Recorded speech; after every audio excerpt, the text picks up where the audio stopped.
Kako zadati ili promijeniti lozinku e-kolegija? Napomena. Za ove operacije trebate imati ovlasti nositelja ili izvođača na tom e-kolegiju. Ako ih nemate, javite se na cpeu@ffzg.hr. Kao prvo trebate otvoriti vaše e-kolegije na sustavu Omega. Potom, na vrhu stranice, ispod naziva e-kolegija, nalazi se traka s poveznicama. Tamo trebate odabrati i poveznicu koja se zove sudionici. Otvorit će se popis upisanih korisnika, sudionika, polaznika, na vrhu kojeg se nalazi padajući izbornik u kojem trenutačno stoji natpis Upisani korisnici. Trebate kliknuti na taj izbornik i odabrati stavku koja se zove Načini upisa na e-kolegij.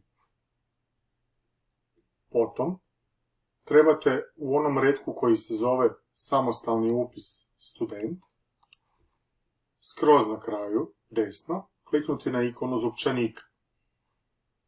Tu će vam se otvoriti postavke samostalnog upisa i tu kao četvrtu stavku možete vidjeti onu koja se zove lozinka e-kolegija. Ako želite samo vidjeti koja je lozinka, kliknete na ikonu oka koja se nalazi na kraju tog retka i tu možemo vidjeti lozinku. Ako ste samo to trebali, na dnu ćete kliknuti na odustani i to je to.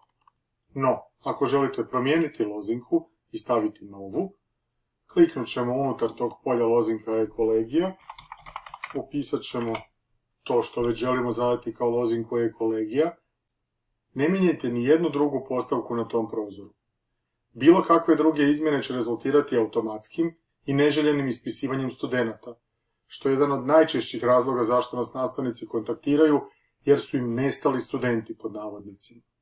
To je zato što ste mijenjali neku od postavki koju niste trebali mijenjati.